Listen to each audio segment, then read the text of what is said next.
Ծառուկյանին ասում եմ, որ ինչ գործ ունեք, շարունակում եք մնալ քաղաքականության մեջ։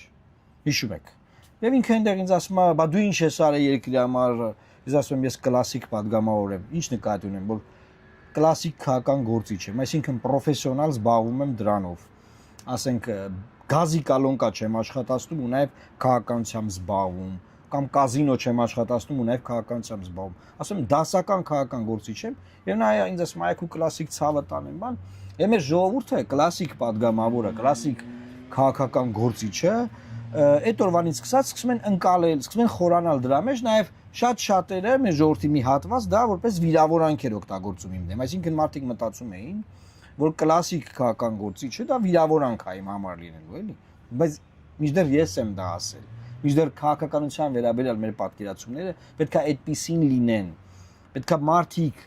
զբաղվեն իրենց գործով, մարդիկ որ հասկանան, որ քաղաքականությունը դա գիտություն է, գիտելիք է, դա մի բան է, որով պետք է զբաղվեն քաղաքական գործիչները, ոչ թե